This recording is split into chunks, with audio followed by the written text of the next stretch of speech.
So, how's everybody doing?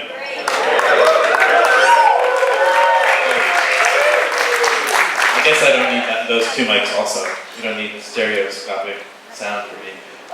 So welcome everybody to the 2015 Refresh Miami Demo Day sponsored by Hello.Miami. So before we get started, let's give a round of applause to all the startups who brave enough to come here today and take.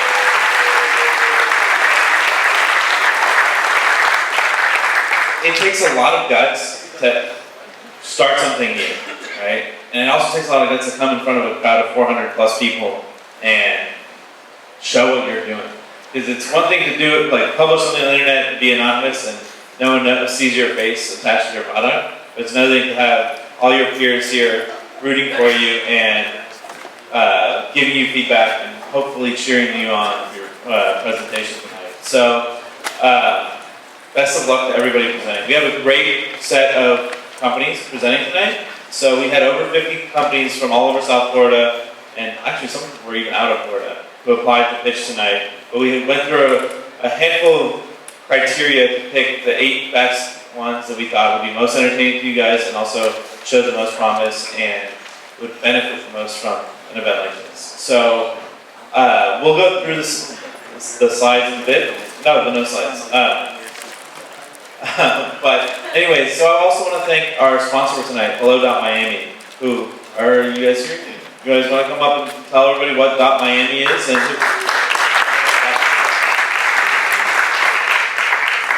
hey everyone, thank you very much Brian, and thank you all for coming. I think this is the best crowd in the world, like really. You guys and this crowd is actually solving problems, proposing solutions, and making the lives of everyone better. So thank you all for being a part of this community, Brian for supporting this. As Brian was saying, we're promoting .Miami. We're working also from your side of the table to promote a new solution, a new possibility to market yourselves locally online, and that is over .Miami domain names. Anyone can apply for a domain name at hello.miami. It's actually available and you can do it right now. And well, again, you're all invited to check out for a domain name. And I again congratulate you for being a part of this awesome crowd. Thanks.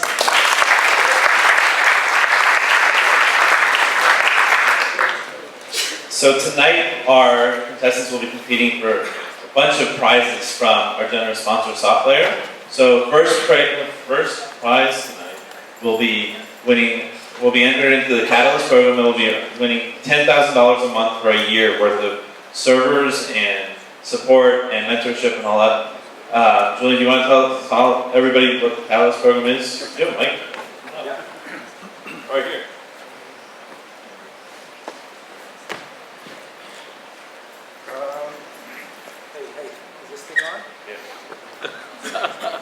What's up, everybody? I just want to say I've been in Miami for just a few days now, learning about the ecosystem, and there's a lot of really exciting stuff going on here. I'm the representative for Catalyst in Latin America. I'm based out of Mexico City, and basically the Catalyst program is a program by SoftLayer, and we are giving mentorship credits, technical and business mentorship, to startups that are less than 5 years old. And that includes infrastructure on the Bluemix platform and basically unlimited hosting, what you need for your needs.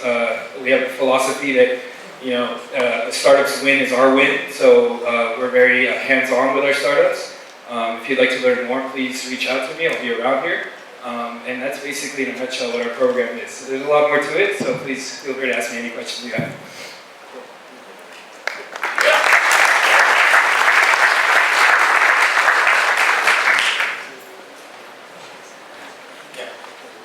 So, a quick poll. How many of you have been here before, or never been here before? That's actually much better.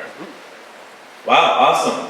So I hope everyone who just raised their hands turns to someone who did not raise their hands and introduces themselves so they can learn more about the community.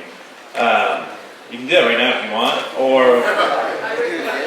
There you go. So For those of you who are new, Refresh Miami is a nonprofit organization. It's been around for 10 years. We've done hundreds of events now, and we're backed by the Knight Foundation, Simpkins Family Foundation, Citibank, and a number of other great, generous sponsors over the years. And our goal is to foster the entrepreneurship and technology community here in Miami.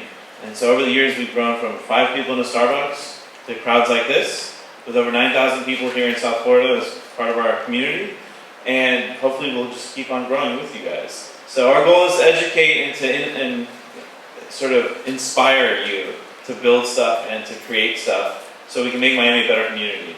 Because this is where we all live, and we want to make this the best place it can be, right? So if you ever have any questions or you want to get involved in the community, feel free to reach out to us, because we are always looking for help, and there's always tons of volunteer opportunities and opportunities for you guys to connect with each other. So yeah, so I think without further ado, we're going to get started. So tonight we have a bunch of great companies. So we have Birdie Fantasy Golf, Flow KPI, My Style Blocks, Recordgram, Room to Care, Tesser Health, Woolton, and Yodel. And so each one of them will be coming up. They have 5 minutes to present, and then 2 minutes of Q&A from the judges. The judges will then give them scores on a bunch of different metrics.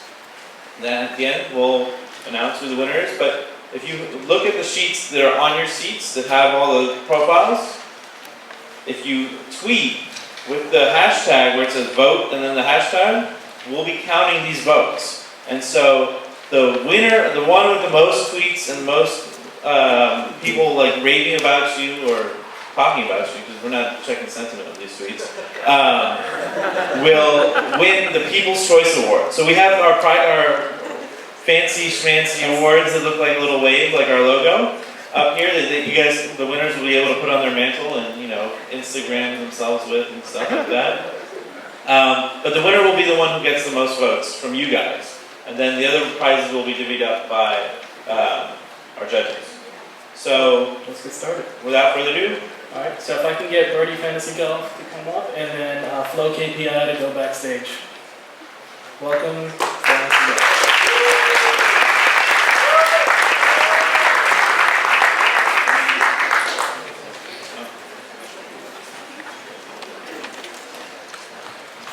All right. Hello, everyone. My name is Kevin Mara, and I'm an addict. I'm a fantasy football addict. I play way too much fantasy football. I research players. I make millions of trade proposals to my friends and family.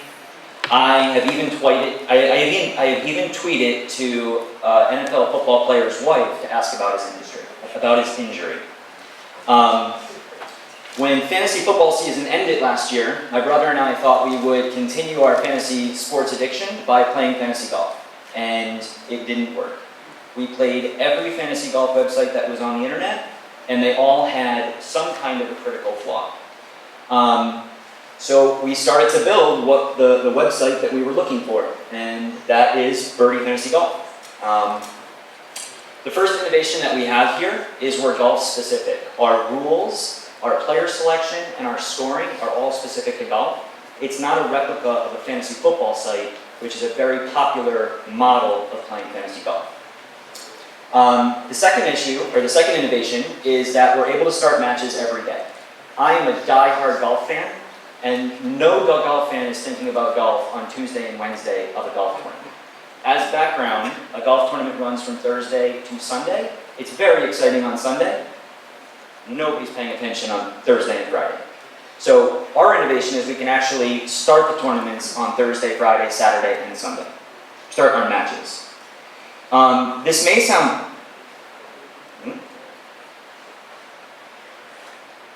Pete, can you help me?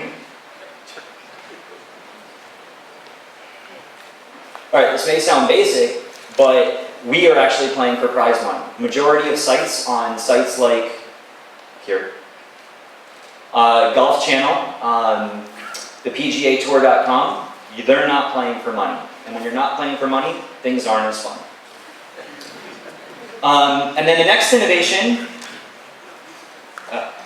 is we have live scoring. One of the best sites that's out there, one of our best competition, doesn't have live scoring. You have to wait an hour after a golfer does something on TV to see it on your match. And that's horrendous. And fifth and finally, we are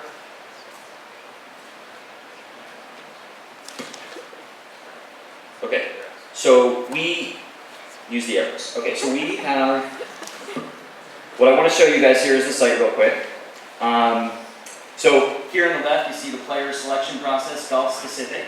Players on the A list are the best golfers in the world. Players on the B list are medium tier golfers. And players on the C list are guys that are real long shots to win the tournament. You select 2 A players, 1 B player, and 1 C player for your starting lineup. And you also select a bench of players that you can replace if one of those players isn't to your liking. Here's our match day selection screen. As I mentioned, you can see across the top that you can start a match every day, Friday, Saturday, and Sunday. Here you have the entry fee and the prize money. And then here you decide whether you want to play against a friend that's known to you, either on the platform or via an email address, or you create a public match. Right now we've selected public, and you're going to play 15 matches for $49 of entry fees. Here is the live scoring page. It's pretty small here, but you can see how each golfer is doing. Bubba Watts on the left there is 1 under through 18 holes. He's in 19th place, and you see his 5 birdies, 9 pars, and 4 bogeys, which equate to 15 points. At the moment, you have 89 points. You're always the player on the left. Your opponent is the player on the right.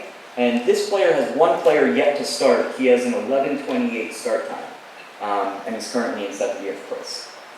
So, real quick background of the industry. The Fantasy Sports Trade Association estimates that 56 million people are playing fantasy sports each year, and the average spend is $237 per player. So if anybody's done the math, that's $14 billion are spent on fantasy sports each year. And what we hope to do is be the crisp, good solution for just fantasy golf. So my parting ask of you is if you'd like to play, please sign up. If you know anybody in your life that might be somebody that would want to play, please send it to them. And that's all. Thank you.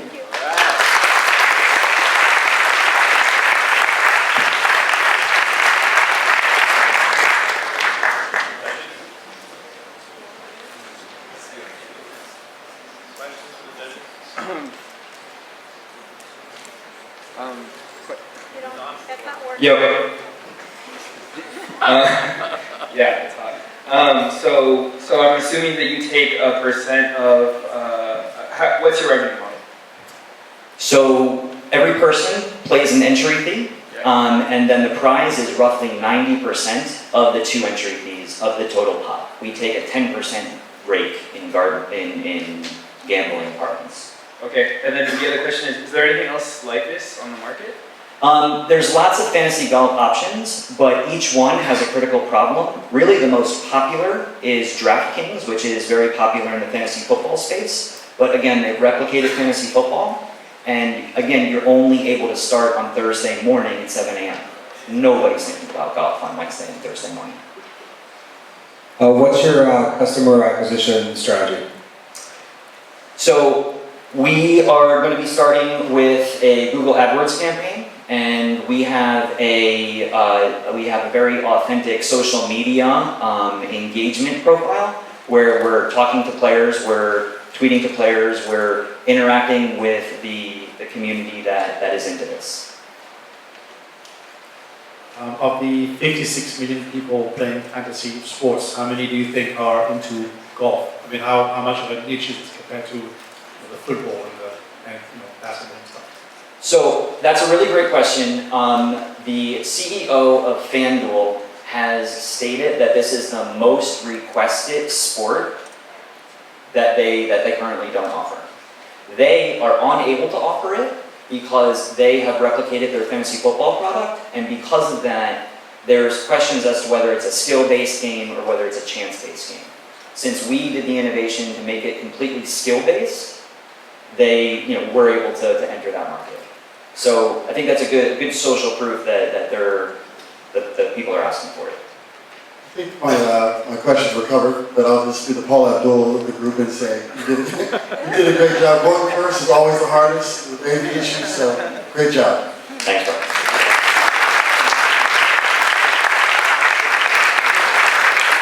forget, we're doing people's choice, so look at your sheet and see who you want to vote for.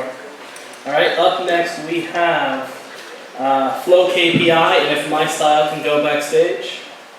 Flow KPI is up next.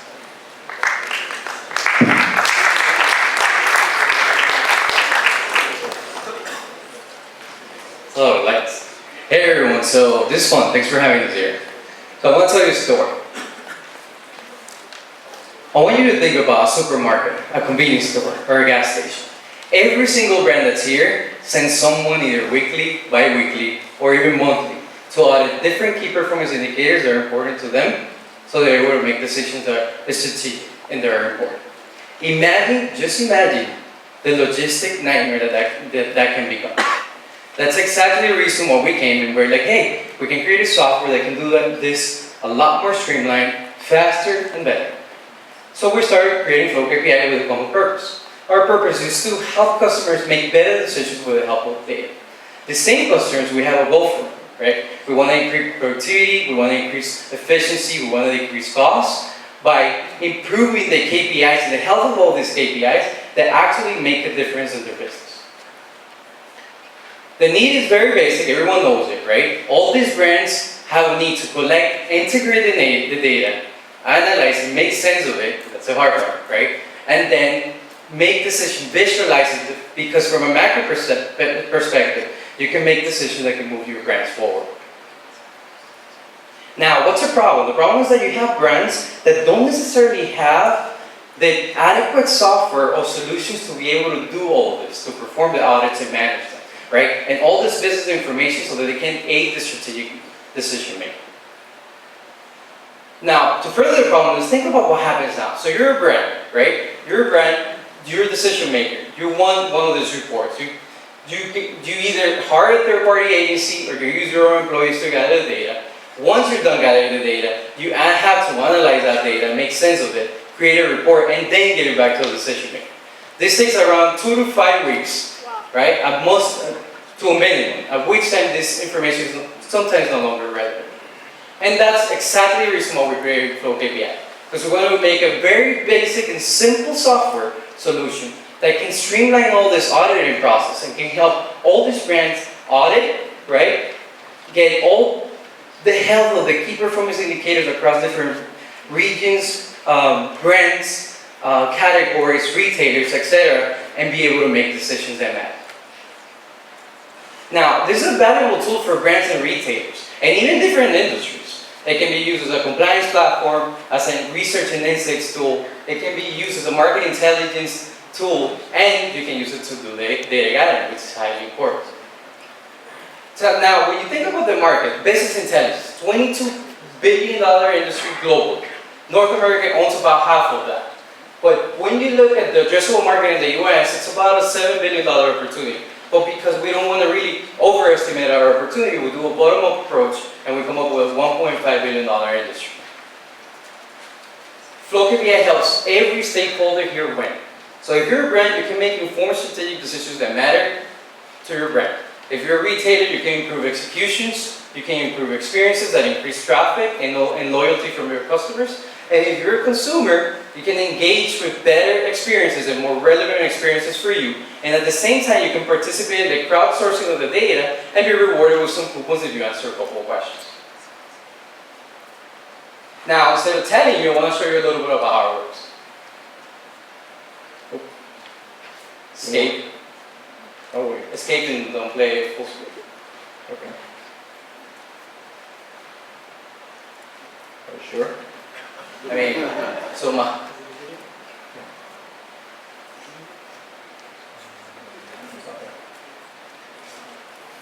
Can you put a pause? I should have loaded the video. Do you know the URL? Not the same video. No. Play the one. Just zoom out the slide and just play the slide. Wait, I have it actually. Not the same. Not the same? No.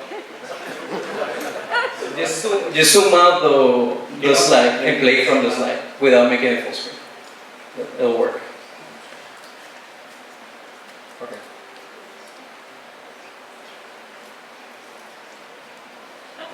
So you're a brand, right? First thing you do is you want to design an audit. You go you start creating your audit, you assign different key performance indicators, you can assign categories, select the markets you want to audit, right? And when you're done, you can even assign the frequency, you can publish. Once you publish it, it goes to either our iOS or Android app, at which time you're ready to collect all the data you need. When you collect all this data, right, it's very simple. When you're done, then you can use and create a very specific dashboard that you might need to be able to analyze the data, make sense of it, and understand from a macro perspective, how are my brands doing at every single level.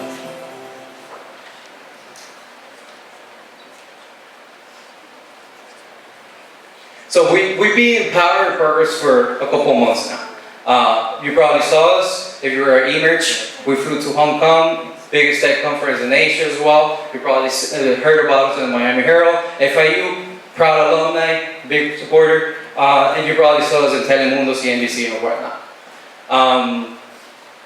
For us, it's just really about empowering progress for brands and retailers, is just helping them win with it. If you have any questions, you can shoot me an email, you can follow us anywhere here. Okay.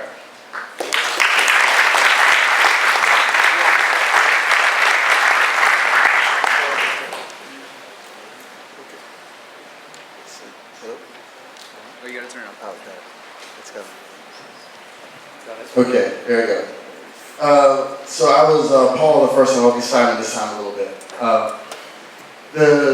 The speed in which the video was kind of moving didn't give me the sense that it was easy. I just felt that you were just going 10 times fast. So can you give me a sense of how hard this is to implement for a customer? Yeah, I mean, imagine you have a brand, right? You have, let's say you sell Red Bull. You said you just don't sell Red Bull. You sell Red Bulls in gas stations, and Publix, and Costco. You have different categories of each point of sale. Some sell more, maybe they're the gold ones. Some sell less, maybe they're the bronze ones. Some are Hispanic specific stores.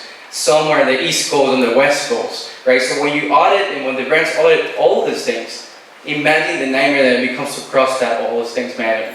Which a lot of it happens that a lot of them don't have any of the solutions. So what happens, they hire third-party agencies to do the work for them. But then 3 months later, they get the report. So it's extremely difficult, especially when you have to filter all those things. And you have to do it consistently. When you think about an audit, it's not something you do once a year. There's brands that, if you go to a gas station and you ask the clerk, they'll tell you they have someone every single week from each one of the brands. I'm guessing this is a SaaS product, right?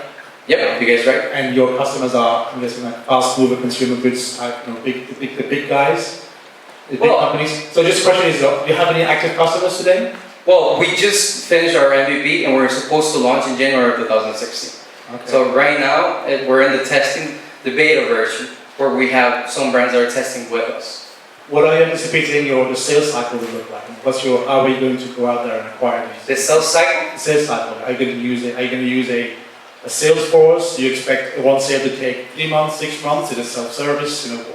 Of course, good question. So that tells you a little bit about it touches a little bit on your revenue model, right? So first, we're charging monthly for the access to the software. Every SaaS company does. And second, we have another revenue stream in which we provide services. So for example, some brands, they don't necessarily know what to measure or what a KPI is, right? So that's where we come in and we help them out. And we have a team of analysts to help them out, right? So that's that. And then from a sales strategy standpoint, then you need to have an inside sales team and outside sales team that first connects B2B, that it's a business-to-business transaction, but at the same time, we're also making agreements with reseller networks that will help us reach our numbers. Sure. Is there any seamless way to integrate the data from the different, let's say the suppliers to your product? What data? The metrics that you're bringing in. Like for instance, the different stores that carry the product, like the Red Bull example. Well, I think, and this is an interesting thing. When you think about retail and you think about brands, there's one system that's a retail system. Inventory, sales, it's a different kind of data.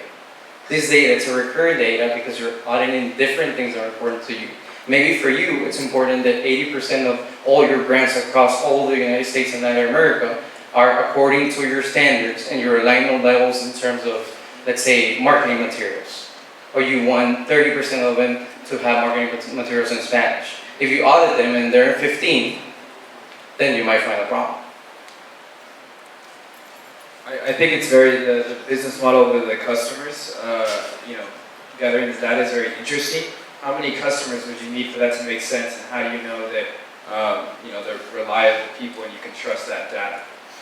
Well, and do you mean how many customers do I need for my business to be profitable? No, I mean, if you want customers to actually do the audit, did I understand that correctly? Yeah. Yeah, but that's one way that it works. How many customers will you need for that to make sense? To get reliable numbers based on the audit, and how do you? What's the customer experience like? What do they have to gain? Well, think about it two ways. You have a lot of times you have their own brands doing the audits, right? This whole process, and sometimes these brands contract third-party agencies to do it for them.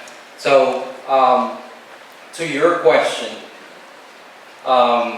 it's just the value that they get, right? And how many customers do I need? Really, the amount of customers that we've been testing it, they usually do it by markets. So if Samsung comes, Samsung's not going to say, hey, let's do Flow KPI globally. They're going to be, hey, let's do Flow KPI in Miami.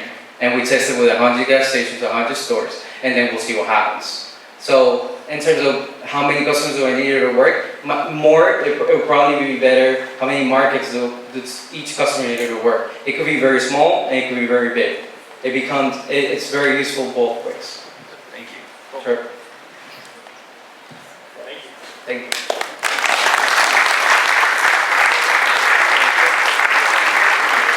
Don't forget, people's choice, look at your sheets. All right, up next we have My Style blocks, and after that we have, please get Record Ground. Record Ground, please come back.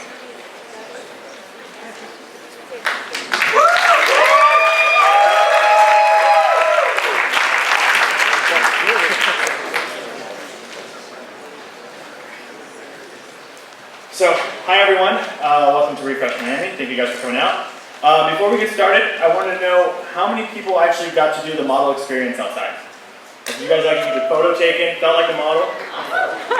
What you may not have known is that while you were doing that, you were actually shooting with a well-known photographer.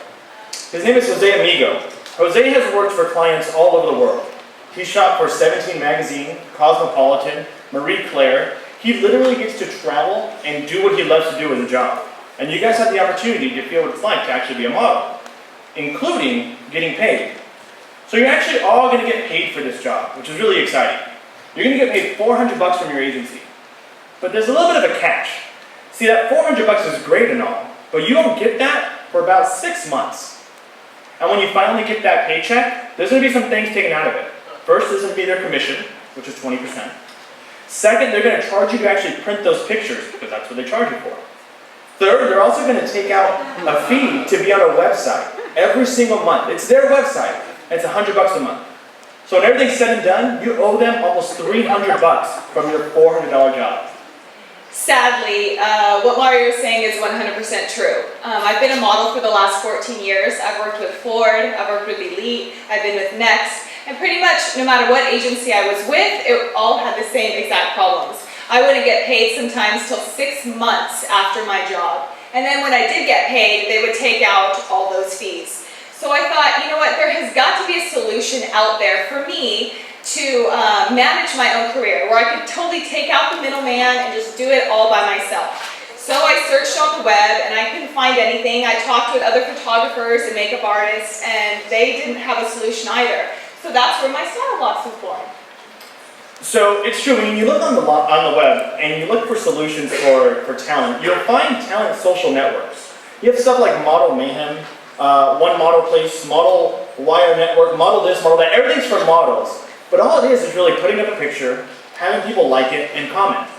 There was no solution for talent or clients to be able to do business together seamlessly in one safe place. So we built that. But we made sure we included certain features that would actually benefit both the talent and the client. For the talent, for example, we have peer-to-peer reviews. Now, it's important for talent to know who they're working for. That's what the agency does. They find out who they're working for. So with peer-to-peer review system, we allow talent to see the reviews that a client has received based on individuals they work with. You want to know who you're working with before you step foot on set. Secondly, we have an availability system, where talent can say when they're available to be booked, which is really important to be able to manage your own bookings. Now for the client, we make sure we included tools that they can use to help them do their business. One of them, of course, is the booking platform. But what's really unique about our system is that normally an agency charges 20% to the client to book a talent. On our platform, they pay no booking fees. So they deal directly with the talent in order to get the work done. Second is this social reach. Now, if you're a small brand, it's important to know how to get your product out there. If you hire a talent member who has, let's say, 20,000 Twitter followers, 30,000 Instagram followers, that could be very vital to you because that's more people you can reach. So let me show you how our site works. You sign up either using Facebook or an email, and you can browse through all of our talent. We have models on there, we have photographers, makeup artists, wardrobe stylists, and we also even have assistants.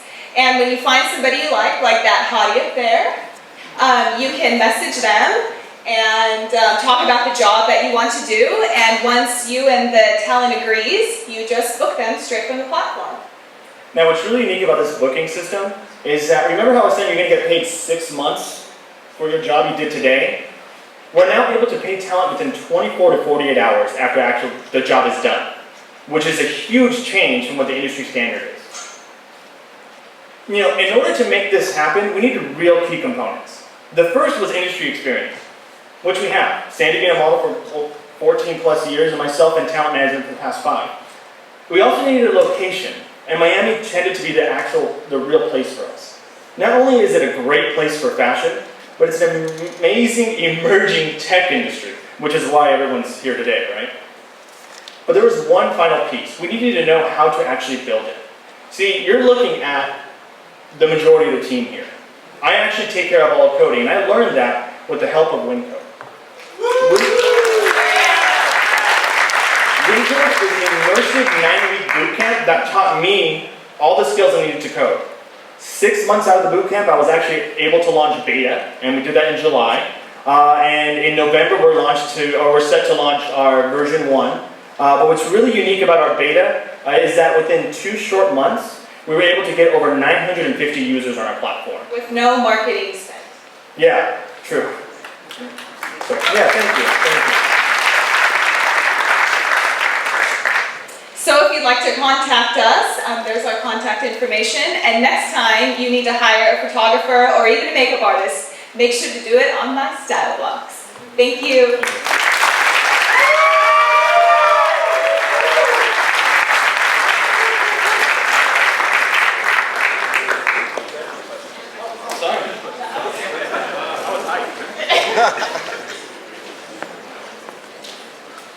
What do you think the biggest challenge is as far as going to market with this? And where do the agents come in? Do they have a role in all of this? Oh, we don't like agents. I figured.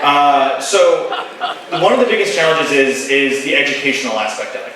Because what's been the norm in the industry for so long is that you are 16 years old, you go to an agency, they tell you to chop off your hair, they tell you that you're too fat, too thin, too ugly, too short, too tall. They tell you all these things that are bad. And people think that that's what you have to do to get a job. They literally chopped my hair to here, and they didn't like my name being Sandy, so I had to go by my middle name, Marie. And let me tell you how many times I actually answered to my middle name, Marie. I didn't, and I lost a lot of jobs because of it, and it sucked. So they don't always know everything. So yeah, the education part would be probably the biggest challenge, but which is great because in Miami, since it's such a tight-knit community with fashion and tech, we're able to host our own events where we can actually educate people and let them know what we're doing. Like actually doing Refresh Miami is a great way to get our name out there. And the way that we've been able to do it so far is just by peer-to-peer social networking and say, hey guys, this is what we have, jump on board if you'd like to do it. And actually we've reached all the way out to California just by word of mouth, which is great. How did you sign up so many customers? Word of mouth. We didn't do any marketing for our product. We initially launched a beta version, like a very very lean WordPress site. It costs like $150 to do. Within the first month, we were getting bookings and we had people signing up for the platform. It's really just that the demand for the market for something to be able to manage your own career is out there. And because we're just talking about what we're doing, people are just getting excited about it and signing up. I have one more question. So in a typical marketplace, In a marketplace, generally you have to find, the vendors and buyers kind of, and when you start to expand into different geographic regions, how do you kind of juggle that? Like, as far as going global with this? Yeah. Is that what you mean? At the moment, we're focusing only on the US market.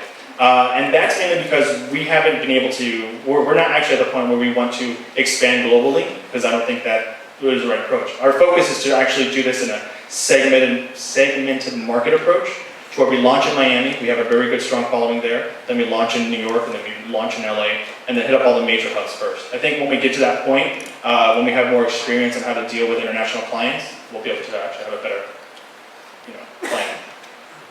The great pitch, I think the concept makes a lot of sense. So you have 950 users. Those are models, right? Those are people who want to ready to be booked. On the client side, so how many clients do you have? How many transactions have actually gone through the system today and generated revenue? To date, we've generated over $4,000 in revenue with our beta site and our initial WordPress site.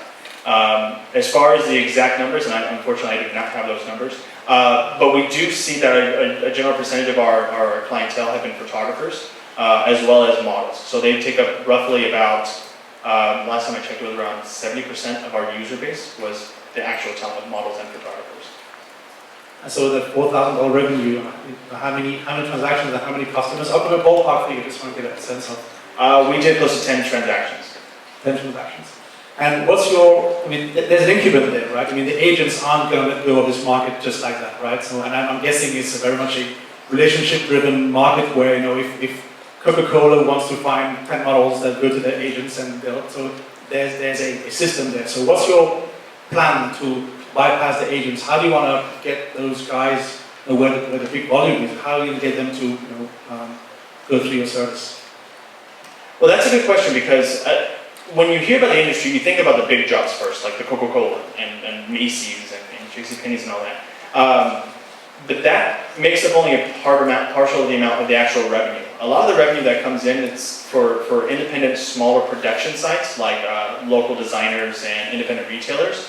That's a $4 billion industry alone.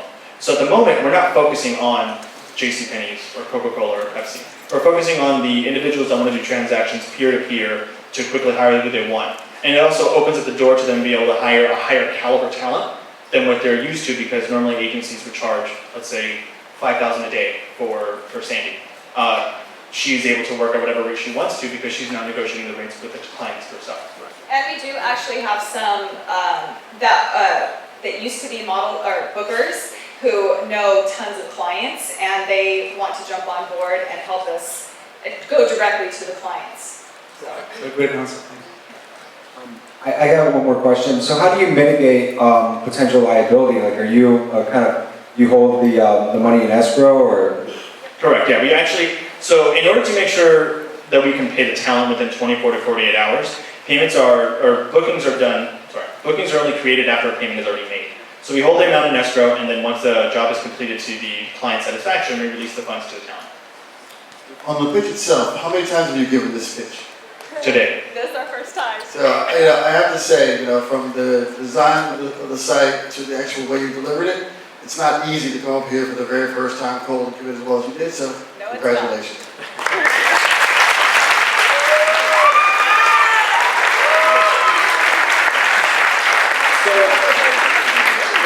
Correction on the sheets, the voting is still correct, but clearly the Twitter was wrong. It's my style blocks, not style blocks for the Twitter. Sorry. Up next we have Recordgram, and if Room to Care can come backstage.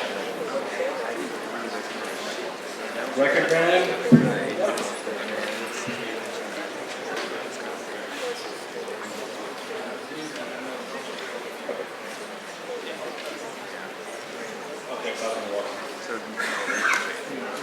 Ready? So I don't know if you guys know this, but over 50% of our Google and YouTube searches are currently being done on a mobile device. Our mobile phones are increasingly becoming our dominant way to communicate, get news, and play games.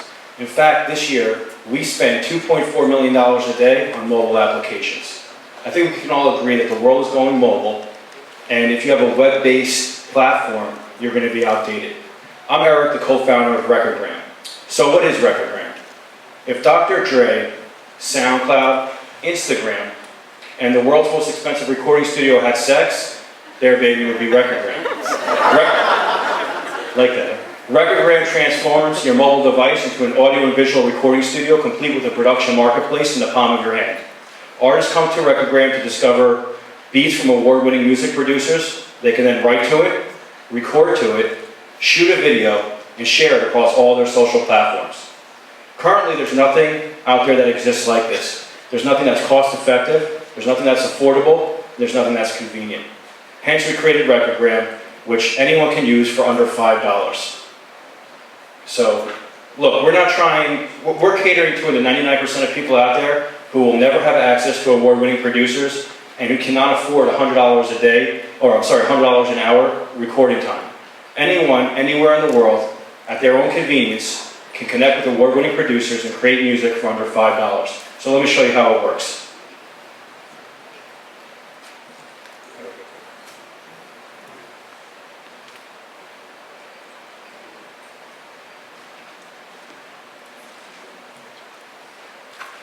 Once you log in, hitting the Music tab will allow the user to immediately connect with award-winning music producers from around the world.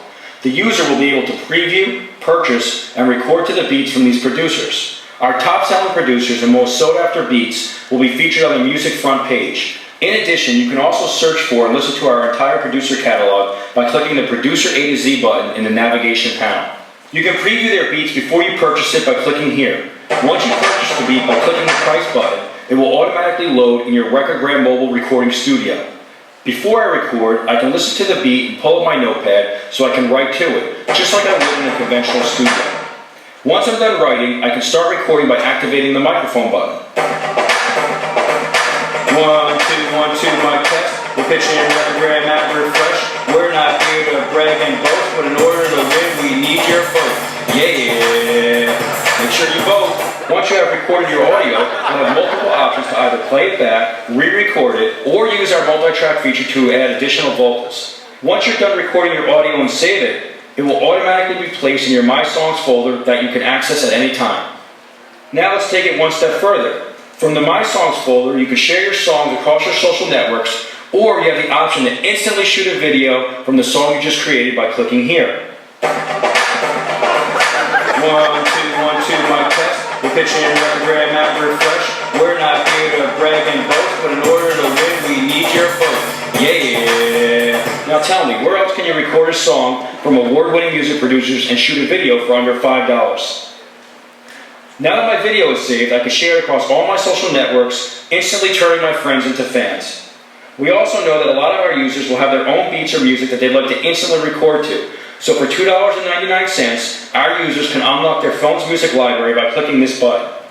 Please visit Recordgram.com today for a full demonstration and to learn more about our company. We appreciate your vote at the end of this pitch competition. So I do bar mitzvahs, and you can hire me as a wedding singer if you want. What I just created would have costed me over $1,000 in studio time, and I probably would have had to pay $2,500 for that beat if I was somewhat of a singer. It cost me less than $5 to do it through my application. So if there's any investors in the room, you're going to want to know, how do we make money?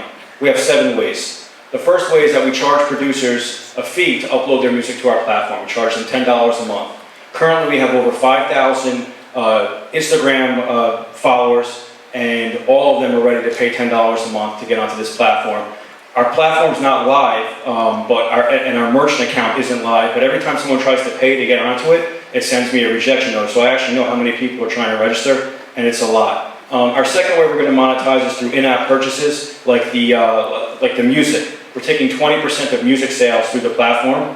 The third way we're going to monetize is by offering premium in-app features like the unlocking of the library. The fourth way we're going to monetize is is through selling our data to music technology companies. Our, what am I on? Fifth way we're going to monetize is by getting licensing deals for our producers and taking a revenue share of that. And I guess that's it for now. And our seventh way is obviously through banner advertisements. Our user acquisition strategy is based upon an affiliate marketing strategy. We currently have 10 reps working for us across the country, signing up producers. They get a revenue split for all the producers they bring onto the platform. We also believe that word of mouth is the most cost-effective way to get users on the platform. My business partner to the right of me and my other business partner are both Grammy Award-winning producer, writers, and artists. And our network is really large in the music industry. We've been doing it our entire lives. So we have 10 companies in our space that are going to help get users and producers on our platform through their email and through their networks. Very recently, Wired Magazine said that there was a need for music creation on the mobile device. Well, that day is today. Please vote for Recordgram and visit us at recordgram.com. Thank you. One last thing, I want to thank Brian, Peter, Hello.Miami, and IBM for sponsoring this event. And if Hello.Miami's here, I'll buy realestate.miami for $100 and get you Chipotle after. So, questions? Very good demo. Good beat. Quick question about all the different ways of monetizing. Usually, I had a VC say to me once, if I have 7 ways to monetize that because 6 of them are bad and only one of them's good, right? If you charge me $5, you'll have less users. Less users mean there's less monetization some of the other ways downstream. So help me understand why 5 or why not 10 or why not 0 or the logic in it. Okay, well, I disagree with that, VC, completely. I always do too. We're not just an application. We're a business. So we have a business-to-business strategy and a business-to-consumer strategy. Again, we don't want to just be based on one revenue stream. We don't want it just to be advertising based how most games are. We are able to be profitable from the day that we launch. I know there's a lot of technology companies out there who use a reverse psychology of we're going to build a platform and figure out how to monetize later. No, we're going to monetize on day one. In fact, we can monetize right now before we even launch if we activated our merchant account, which we probably should. So yeah, I disagree with the VC. There's actually more than 7 monetization strategies for our platform. Most games, there's probably about 3, but because we're a business, we have 7. I hope that answered your question.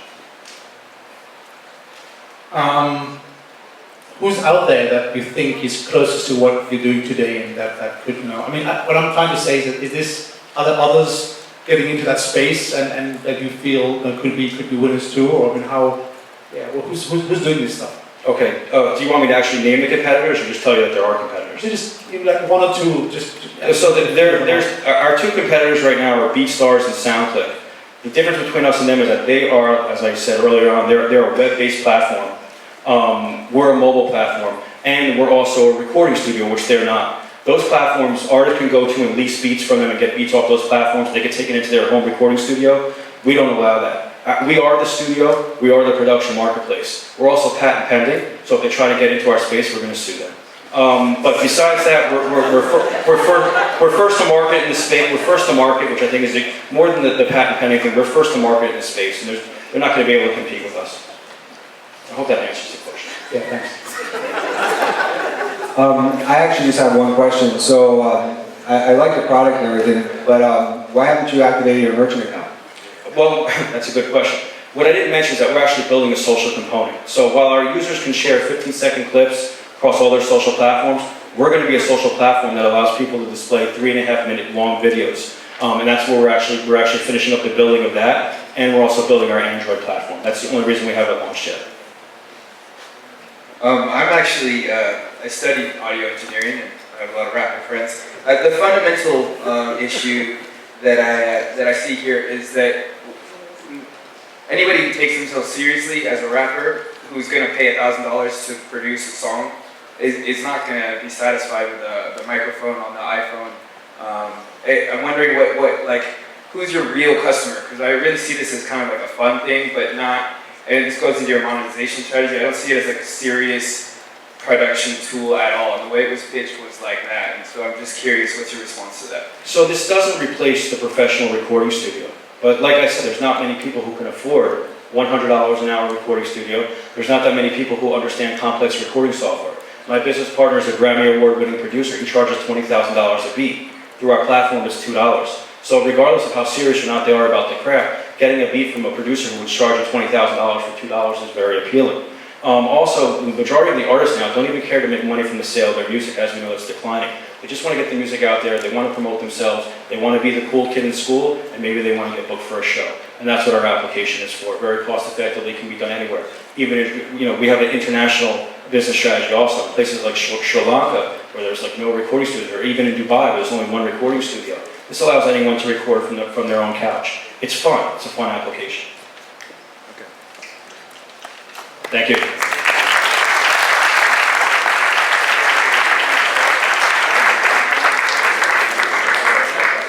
Okay, so up next we have Rooms to Care, and if Tessa or Health can come back here. Rooms to Care.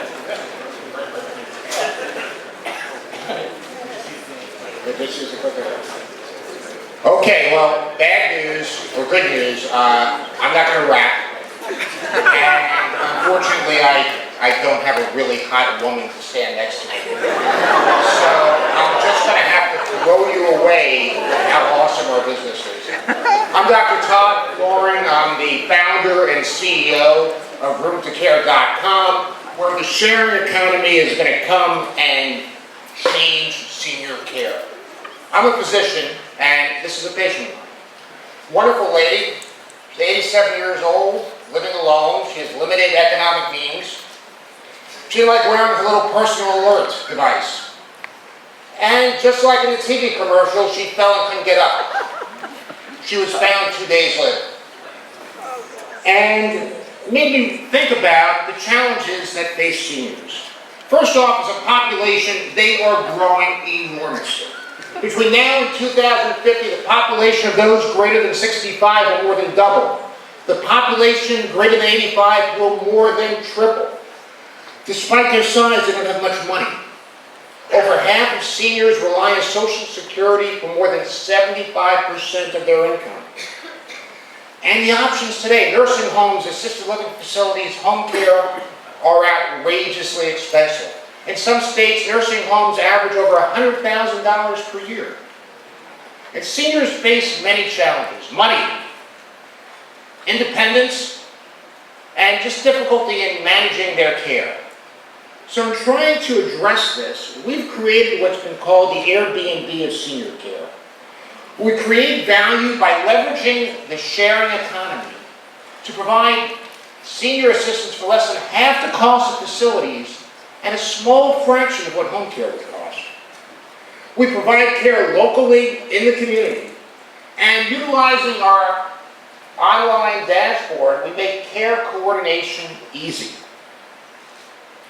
Now, if we take a look at the landscape as it exists today, the options that exist are outrageously expensive. A homemade in your home, $45,000 a year. The average cost of an assisted living facility is $3,500 a month. What are the options that are cheap? Staying with your family, which is the best. If someone can stay with family, fantastic. And Medicaid will pay for a nursing home after you're completely broke. We are the only option that's community-based and low cost. Again, besides staying with your daughter. How do we do this? It's all about connecting caregivers and seniors. And we do that within a home environment. Let me take you through it. What do? We have an online tool that allows you to assess needs. You then search locally in the community to see what's available in that area. And then utilizing our two products, which I'll go through shortly, RoomAid, which is our shared home aid, or Room to Care, our community care, which is an assisted living facility replacement.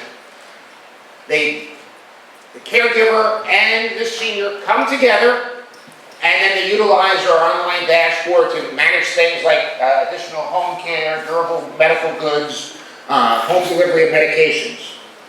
So with our community care, a senior receives care in a caregiver's home. And the caregiver is able to make money by caring for someone in their home. We take a 10 to 20% transaction income. Our roommate program, the senior will receive help in his or her home. And what happens is a younger person, generally folks fresh out of school carrying a huge amount of student debt, move in and live rent-free. For that, we take a $300 placement fee and a monthly subscription charge. So, first thing everybody says, is it safe? Well, let me answer it quickly. Damn right, it's safe. Everybody is background checked, including the senior, because no retired rapist is moving in with one of my caregivers. Everybody is reviewed at every encounter. Money is escrowed, and we have a host ranking system so that only the most successful hosts get to stay in long-term care. For those residing in a caregiver's home, we utilize third-party verification to check up on them in the home, and for those who want it, there's the option of video monitoring. Our product mix, we've talked about the community care, we've talked about roommate, we're partnering with facilities because when we screen a patient, when we screen a senior who has too many needs, we refer them to a full facility, and then we utilize the revenue sharing of our dashboard. We've been live for several months. We now have 350 hosts. We're located in South Florida and just launched in Jacksonville. So let me wrap things up. Long-term care is greater than a $300 billion a year business. It's growing at 15% per year. There are no affordable options. Let me say that again. There are none, except for living with your daughter. By leveraging the power of the sharing economy, we're able to utilize our platform to disrupt both the home care and senior facility industries. We are providing safe, accountable, affordable senior assistance for a fraction of the cost. Join us, vote, I think it's #RefreshCare, and thank you very much for your time.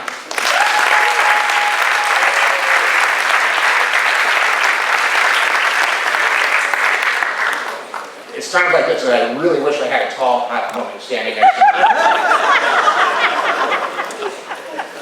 I know how David Blaine feels.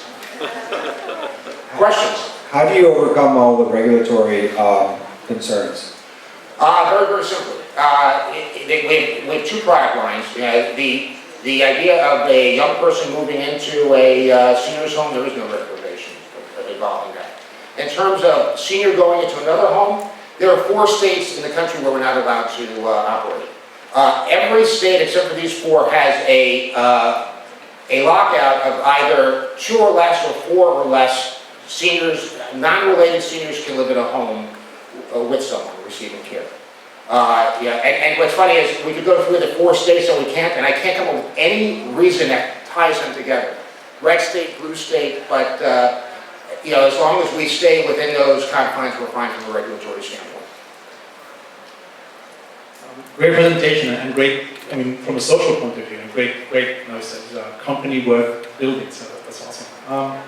Of the 350 hosts, how many of them are professionals who see this as a way to find okay. But that's really because we've been seeking them. Most of what we're doing doesn't require a professional anything. Most of this is an old person living in somebody else's home and having someone to say, hey Joe, eat your dinner. This is not, we utilize the dashboard when people actually need medical care. Most care is about giving a damn. But we've been targeting, underemployed, LPNs, retired nurses, mainly because it's been easy. And, we've had no shortage of them. But by no means do I feel that we need to limit it. I feel that that's a great thing, because at the end of the day, we're helping people set up their own business through this, and that's something to market. And I tell the host, hey, if you have ACLS, if you have CPR training, put that down. That's a skill. That's something that gets you an upcharge. These are all positive things. But some of the best caregivers I've ever seen had nothing to do with the medical profession. Okay. And one more question: of those 350 hosts, so how many placements do you have? We've only had a handful thus far. To be candid, when we started this, I did not know, if anybody would even want an old person moving in with them. And what I found is, it's amazing how many people call me up every day saying, you know, well, when are you getting the old guy? I mean, it's amazing.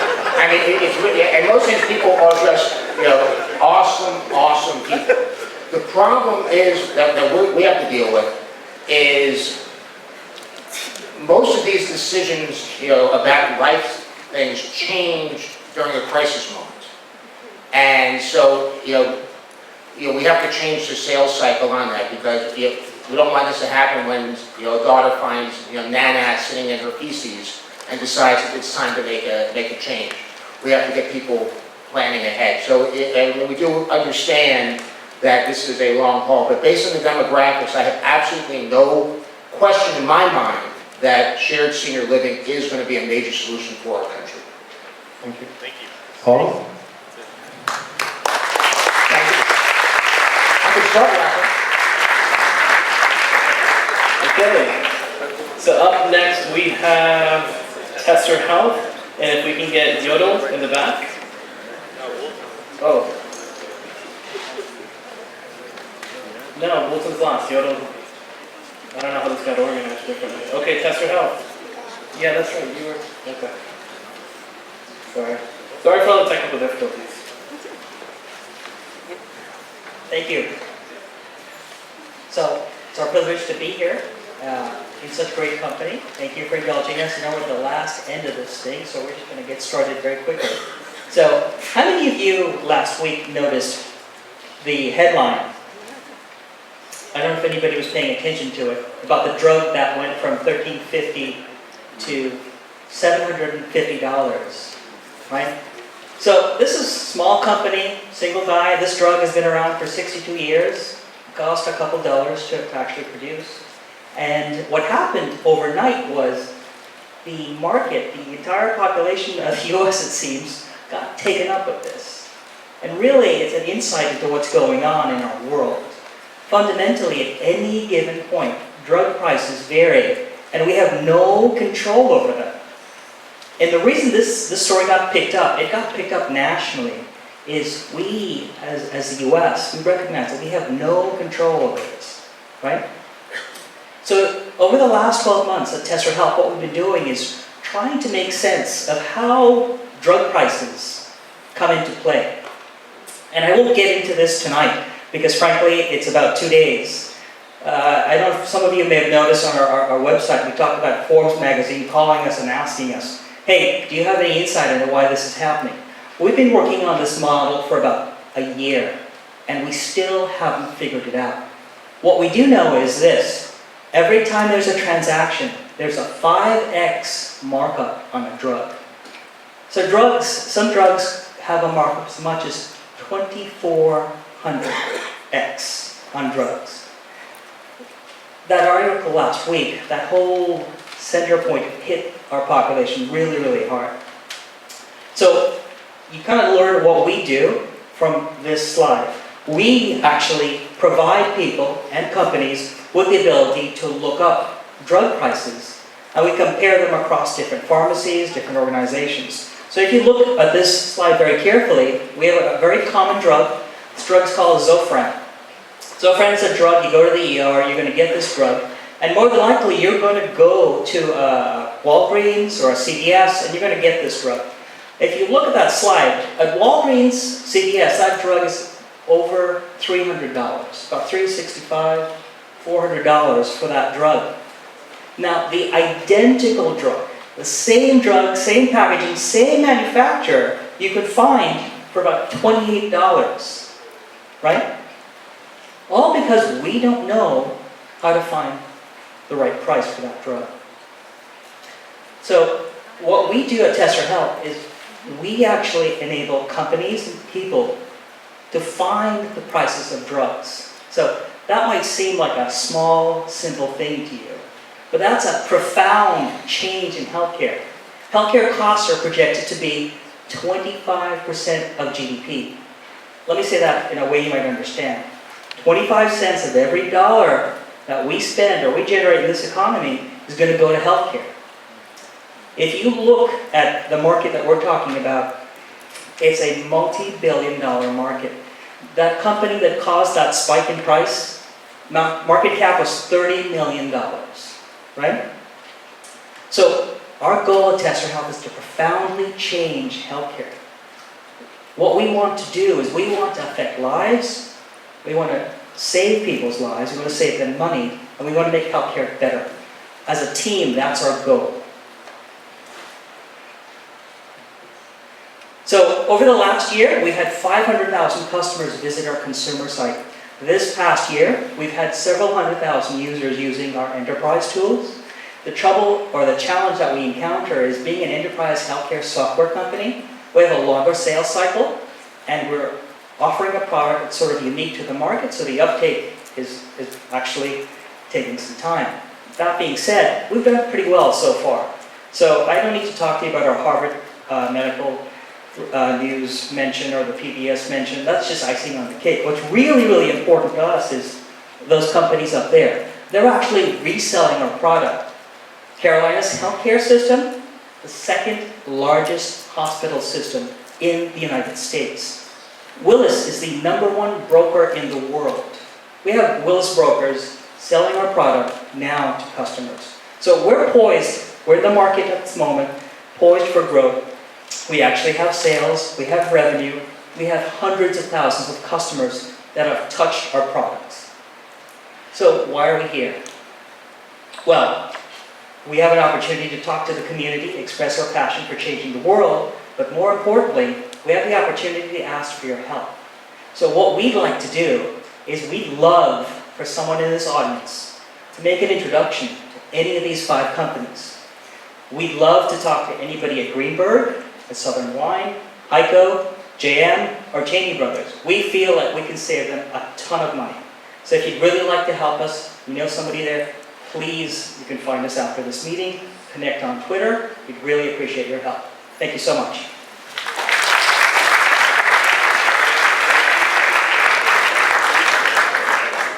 I love all the social companies today. It's really positive. It's a problem that we all feel. I happen to know people at Greenberg, so I'm happy to make the introduction for you. On the model, the revenue model, can you tell us more about why you go through kind of the middle people as opposed to direct to So consumer? my channel? Yeah, absolutely. This channel is entrenchment relationships. To play in this market, one has to actually have a relationship.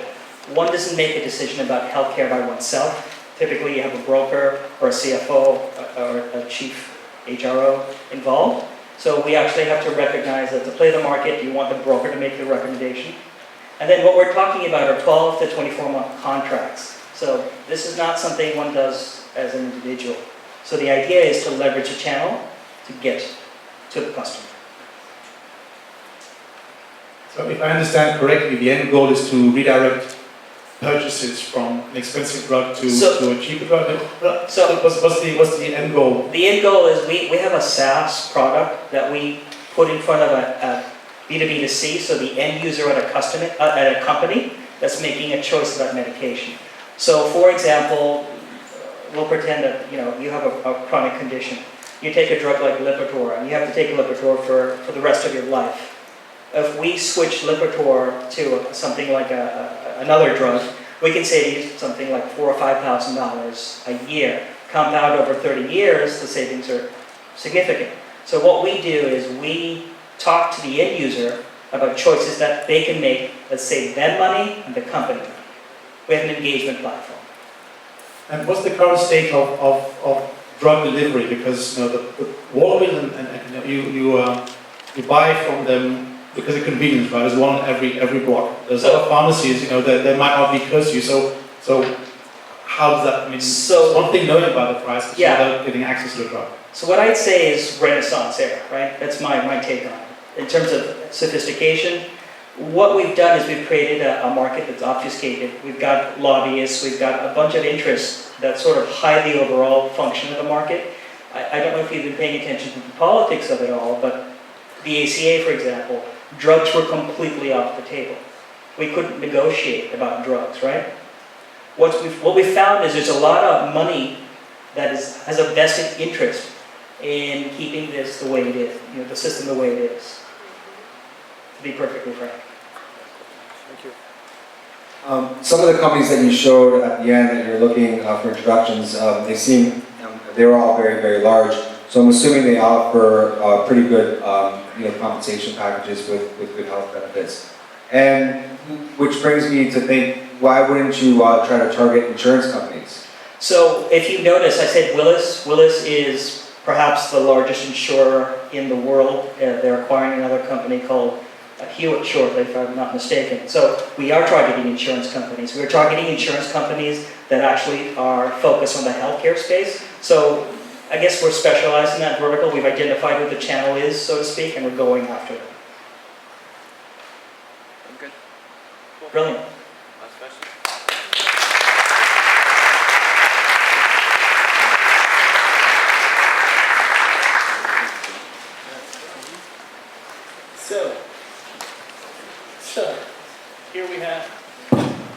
Here we have Yodel. He's setting up his own demo since it's a little bit more high tech. Don't forget People's Choice. I personally want to apologize for all the technical difficulties. We did have some testing, but clearly things go wrong when we're live. So how's everybody doing so far? It's okay? Thank you. You good? Yeah, I'll take it.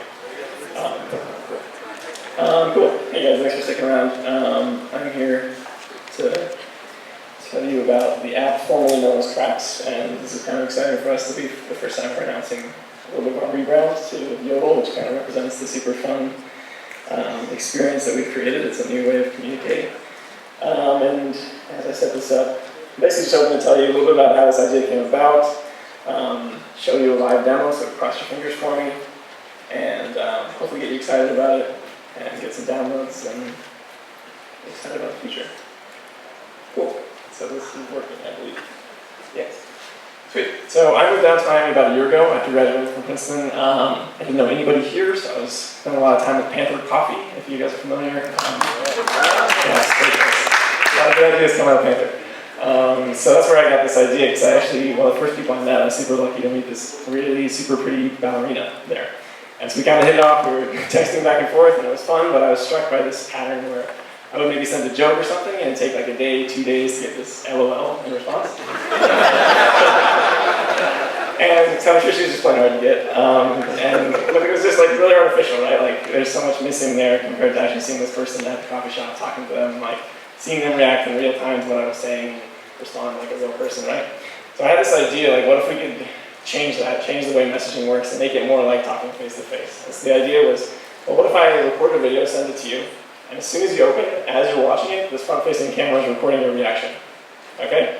So it really records you laughing, smiling, or maybe frustration or whatever if this girl actually doesn't like it. So we capture that moment, it would capture your immediate response and send that back to me. And so when I open it, I get to feel like I'm really with you there as I spoke, as I saw you react, I saw you respond, and it records my reaction and my response back to you. So you can imagine those pieces kind of linking back and forth, creating this continuous face-to-face conversation that happens asynchronously in little chunks. So it's pretty exciting. I'm hoping to show it to you today. This is kind of the interface of the app. We tried to make everything as simple and easy as possible. I'll just click here and we'll actually start recording the video, and I'll send it to one of my co-founders. Say, hey Evan, I'm here at Refresh Miami. These are the guys. Say hi.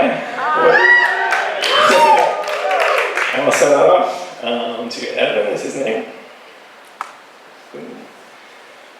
Alright, so far so good. And that message is off.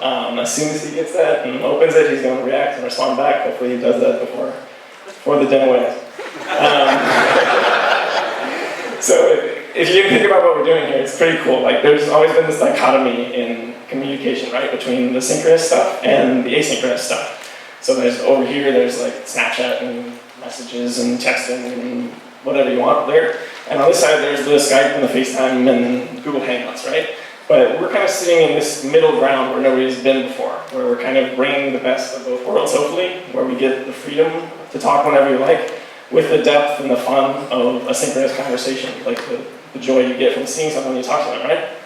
And so we think that's pretty cool, and it actually turns into this pretty magical experience where like you get that message and you know that as soon as you touch that name, like you're live, like it's happening, like whatever you're saying in that moment is going back to them. It's going to be part of a true moment that you're sharing. I'm getting notifications. And so we've been pretty excited about this. We got a team of 4 that's working on it over on Miami Beach. We got pretty awesome people from Cornell, Harvard, FIU, a number of grads there. Got some amazing investors who are behind us too, really pushing us forward. A couple NBA players and advisors with Andres Moreno from Open English and Patrick McKenna at BC. And even the first investor in Google was one of our first guys. So a really great group of guys around this idea, helping to bring it to a massive audience. So what you'll see here now is I received a message from Evan. His name is kind of green if you can see that. And as soon as I tap on him, you're going to see him reacting to the message I sent. You'll see me in the little corner and you guys when we slip the camera there. And then it'll go straight into his response and start recording our reaction, our response back to him. So here we go. Oh, I didn't turn on the audio. Ooh, maybe I can do that quick. Let's see. It's more fun when you can hear your stuff.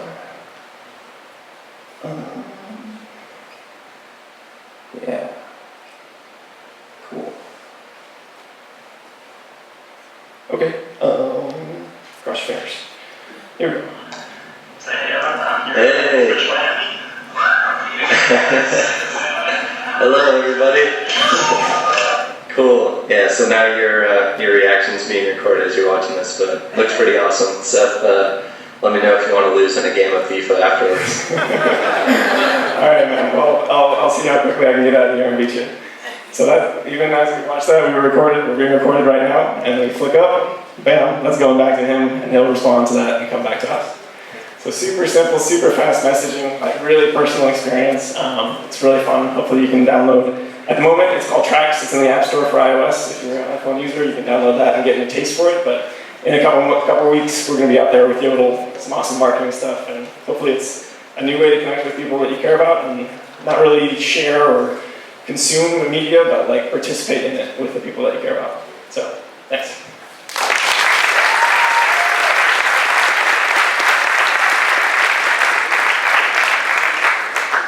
Awesome. How many users do you have now? We got a couple thousand users. Okay, and are they mostly, how are you acquiring more users? What are you doing?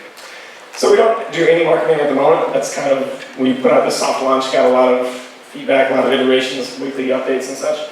The cool thing about the messaging app, right, is it's pretty viral by nature. If you enjoy something and you're excited about it, like you're going to add that extra friend or two, and it's very easy to do that here. You just record a video, you send it to them, and if they're not on the app, you have like a text message saying, hey, you're go download the app. And if you think about it, it's actually a super sticky experience for that person, right? Because you always want to see what someone sent to you, and as soon as that person watches your video, they're creating content. They're sending a video back to you, and you get looped into these conversations really fast. What's your monetization strategy? Yeah, so we have a couple awesome ideas, I think, but honestly, for a product like ours, it doesn't matter at this stage. We're entirely user-based. We need millions of users for this to matter. We want to touch the lives of everybody, make it something you pull out of your pocket every day, and that's what matters at this stage. There's cool things you can imagine. I mean, imagine Coca-Cola sending a video out to a bunch of people instead of getting likes and hearts on Facebook. They see how people really react to that. That'd be pretty cool. But the power is really in the users for us. Really cool. Thanks. Yeah. So, in the 1,000 users, after the first back and forth, right, and the novelty wears off. How often are they using it after the first use, right? You have any metrics about stickiness? Because I can imagine it's super cool to try it once, but what happens next? Yeah, that's kind of cool. We see users going through different stages, right? There's some who like get blocks before they even understand what's happening exactly, and once you get over that, and then like once you get to like 3 users, you're kind of stuck and you're going to be retained throughout the weeks that we've been live. At least we've seen people stick with it and really enjoy it, because it is just a super like. It's sticky, like, and it pings back and forth. There's really no end to that conversation. So you're always wanting to see what someone sent to you. You're always coming back with something new to them. And we're adding a bunch of features like putting camera roll videos, GIFs, all this kind of stuff into the conversation that make it really lively. And you know, our top 10% of users are sending like 14 messages a day, which is pretty novel for videos. Yeah, and I can see how brands would love this for market research, right? Yeah, cool. Yeah. Awesome, thanks. Yeah, it's a very good presentation. Also, wanted to ask about the idea of kind of throwing someone directly into something. So, like, you use a Snapchat, it kind of is begging you to use it from the first screen before you can kind of swipe right or left, right? So, have you considered some of those other kind of elements in your UI to make it more usable more quickly? Yeah, so I mean, it is like super fast to send a video, right? We don't even let you like replay your video before you send it, so it happens real quick for you. As far as like your first experience getting on there, we kind of lead you through a tutorial, or we actually send you videos from us that do get that automatic response back and forth, so you can get some fun videos from us and like learn how it works and such, and then you're off and running. Thank you. Yeah. Cool. Nice.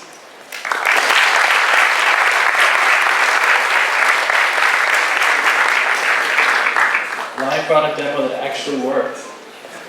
So here we go. Up next we've got Woolton. If I can set this up last one. So here we go. Woolton, come on out. Hopefully I can get this to come back. Maybe not. So there we go. Okay, so I have to work here.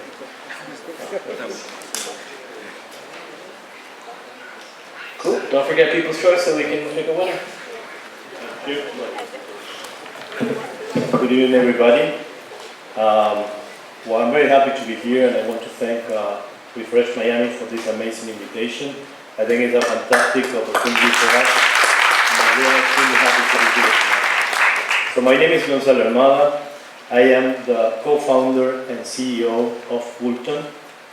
I used to run Latin America for Tiffany and Company, and I used to run Latin America for Swarovski for many years as a vice president. During all those years, I faced a big challenge. There was always a disconnect between the people, decision makers creating the strategy of the company, and the teams that have to execute that strategy. I realized that this is a huge problem in the whole industry. I think all the retailers are facing this challenge.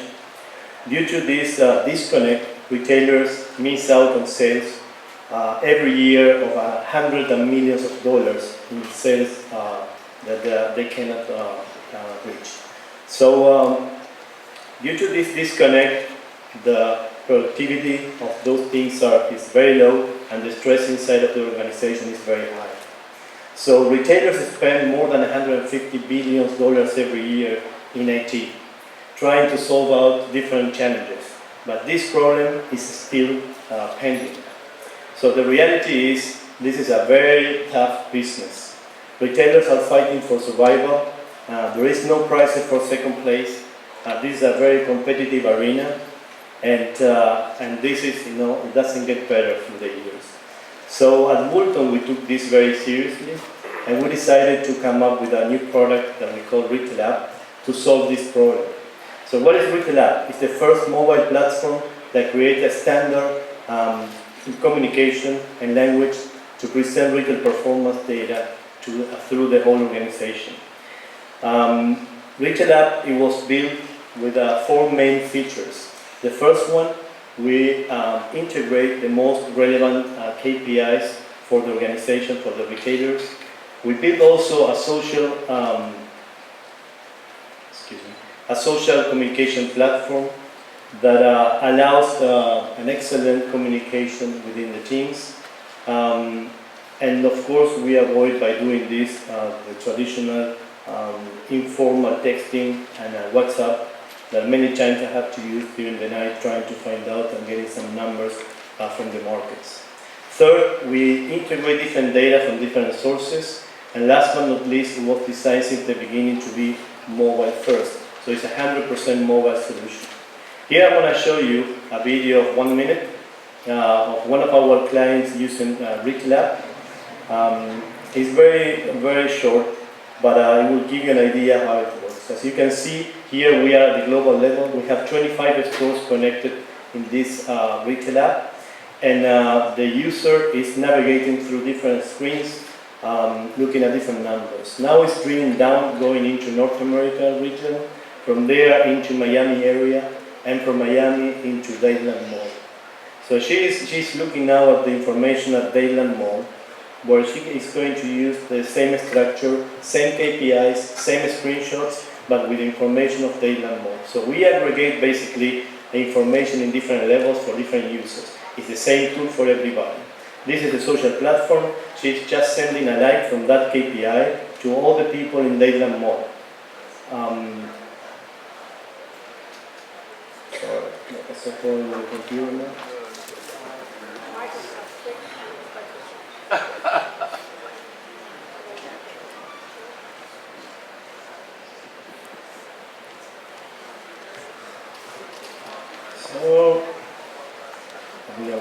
video again.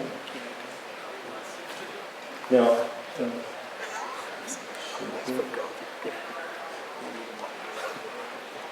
Well, you will see that in just 1 minute. So, and I was explaining, so she is, you can see different screenshots with different KPIs. And again, we aggregate those 25 stores. So here we are at the global level. So you see in the top of the screen the level or the layer where we are. Now she's drilling down into North America. And she can see the same screenshot but with the information for that specific area. So this is the same tool for the whole company, but of course different users that have different levels of access of the information. So again, we are here in Dadeland Mall, and I was explaining the social platform. So here from that KPI, she sent a like to the team in Dadeland. Now she's going to send a text to someone inside of the organization saying, you know what, this is a very important number that we need to discuss tomorrow. So she's texting Brian now saying, okay, have a look of this number, let's discuss it tomorrow. So Brian is going to receive the text in a minute and he will see it on the screen. He will open the text and there will be a link there. He will touch the screen and that link will take him back to the screen where the text was generated. So it will give him a clear understanding of what's going on and what does she want to talk about. So this is a very simple demo of our retail app. We really believe that it's an amazing product. With those 4 features, it's going to change the life of most of the retailers. And last but not least, we built a very strong team with a lot of retail expertise. This is a very big difference with other technology companies. We really understand this business, we really understand the client needs, and that's what makes the difference for Woolton. Today, after 7 months, it's a very young company, we were able to put an amazing team together. We are working already with 2 major brands. One is Subway and the other is Victoria's Secret. They are already testing and we are moving forward with them at the end of this month, rolling out the retail app in other stores. So this is already a tremendous achievement for a young company like us. When you look at our pipeline, those are the brands with our network that we are approaching and we have access to all of them. So some of them already have seen already the product and we are moving forward with another 2 brands this month to start the pilot project in different regions. When you look at this pipeline, these are the numbers. It is a very impressive pipeline, and as I said before, this is probably because due to the seniority of our team. Last but not least, we really believe that in the next few years we are going to work with the top 100 global retailers. We are going to help them to change their mindset, going from sales-driven organization to a KPI-driven culture. And last but not least, we really believe that retail app is going to transform the retail industry. Thank you very much.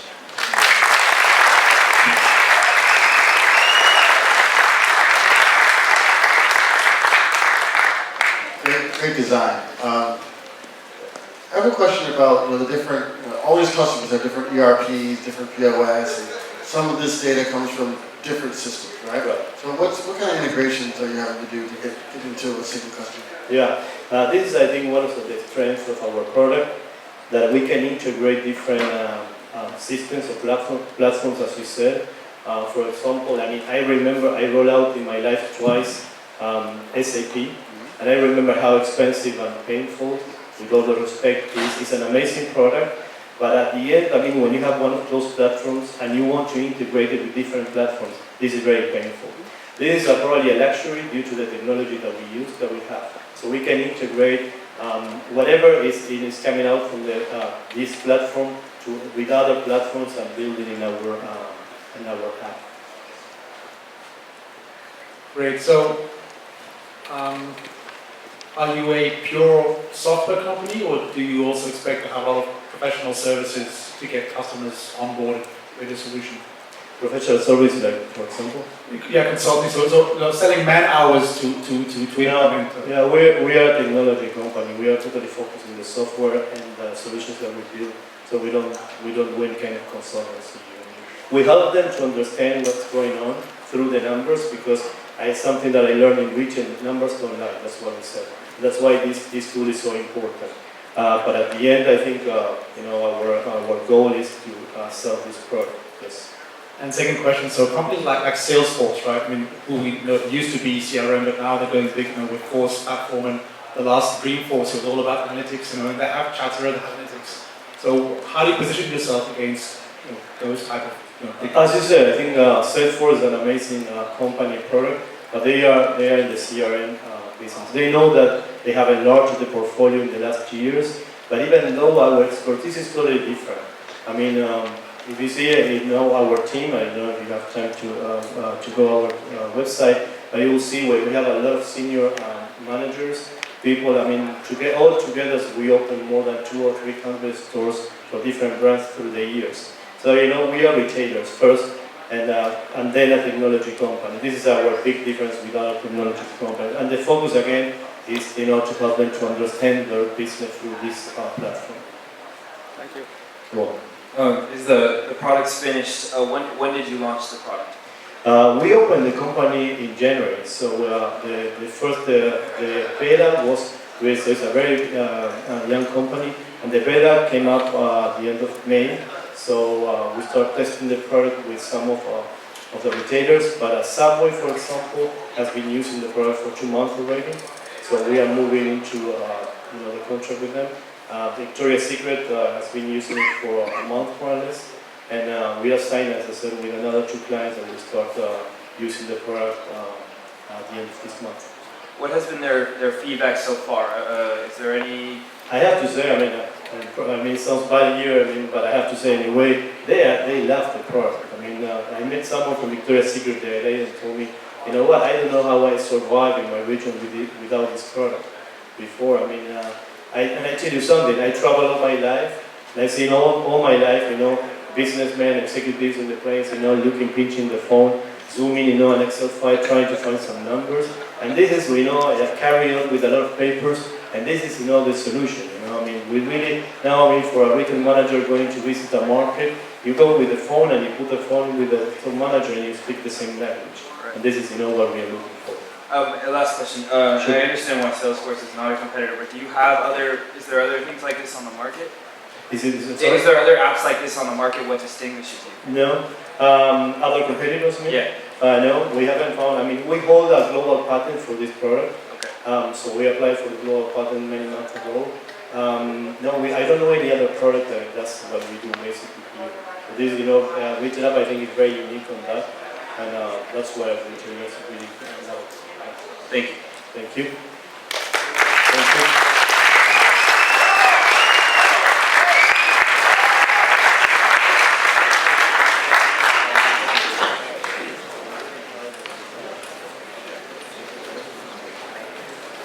Cool. So, round of applause for all these great companies. These companies are pretty mature, and they're super mature, and they're all locally grown, which is actually one of the best things. Here at Refresh, we try to encourage entrepreneurship and technology startups, and we do that through educational meetups. So we'll have keynotes, speakers, panelists, workshops, things like that. So we hope to see us in some of our next events. So Renzo wants to let you know that we're closing up the People's Choice soon, so please vote for your favorite companies. 1 minute, so quick. So how do you like our trophies? These are custom made, handmade, right? See the way it looks just like our logo? Last year they put the logo backwards, and so it was kind of a mess. They got it right this year. What else? That's right, our next meeting. So City FinTech is our next meetup. It's going to be focusing on how millennials are changing wealth management. So it's really interesting. Wealth management has taken a huge shift thanks to technology. There's dozens of financial startups that help people manage their money. And so how are millennials affecting this industry that's been around forever? And so that's our next meetup. It's going to be October 22nd. It'll be at the building.co, which is right down here in downtown. If you haven't visited, it's a great spot. I want to thank our volunteers from Ironhack who were manning the table. Are you guys still here? No? Okay. Yeah, Ironhack is a local company that, just like WinCode, that helps people start or learn to code. So if you guys are interested in programming, these are some awesome resources we have here locally. Should only be a few more minutes while they tally up. So in the meantime, I'll just play some music instead of having you listen to me talk. Does anybody have any announcements they want to make that are relevant to the technology community that I could push? We didn't do that, did we? Huh. Okay. Well, they're in the back. We'll start from, well, you didn't see them either. So, Brian Rakim, he is the CEO and co-founder of Kairos. Kairos is a facial recognition, no, they do much more than that, but they primarily deal with facial recognition technology. He was recently put onto the CEO Council of the Miami Herald and a few other awesome things. It's an Endeavor company. Then we have Ivan Robinson. Ivan is he runs an accelerator at Woolton. Woolton has an accelerator for companies that are focused in HVAC and industrial things. Followed by SoftLayer. SoftLayer is one of our large sponsors. Followed by, I don't know who the fourth was. Brian was actually the one who got all the speakers, judges. So, yeah. Music. So the prizes tonight, we need to get some clarity, but I'm pretty sure the prizes are that all companies participating will receive $1,000 a month from SoftLayer. And the winning company receives $10,000 a month from SoftLayer, as well as business and technology mentorship, totaling somewhere around $200,000 in prizes. So we're really excited to be working with them.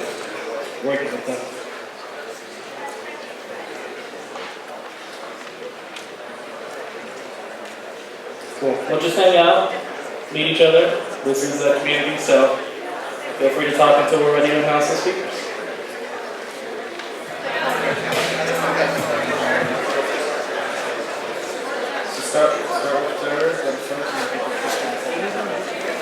So, drum roll please.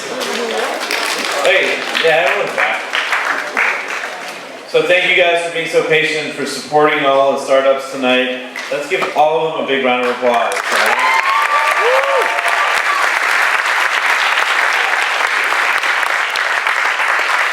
So I also want to thank all our sponsors. So Hello.Miami, definitely give them a round of applause. And October 2nd is when the domain launches, but you can do pre-registrations right now at hello.miami. Cool. And then also big thanks to IBM Software for supporting this too. And let's give them a round of applause too there. So don't be stingy with the applauses tonight, guys. All right. So, drum roll please. In third place, Tesser Health. Come on up. We wouldn't mind you standing up here. We'll take a group picture at the end. All right. Tesser Health, do you want your trophy? All right. And drum roll please. Number 2. Yodel.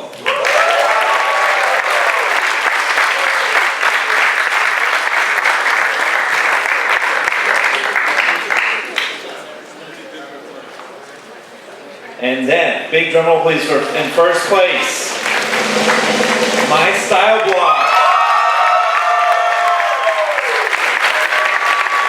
And now Peter's going to announce the People's Choice. Oh, is that also? And they also won the People's Choice. So another congratulations. Come on up. Yeah. So Julie, you want to come up and present the prize? Big shot.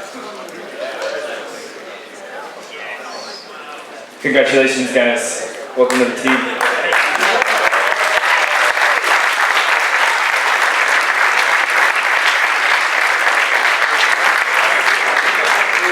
you guys for coming out tonight. Again, our next event's October 22nd, How Millennials Are Changing Wealth Management. It's actually pretty interesting, going to talk about a bunch of technologies and how things are changing. Again, we want to thank our sponsors, and get your Miami domains quick because they're going to sell out. Thank you for coming.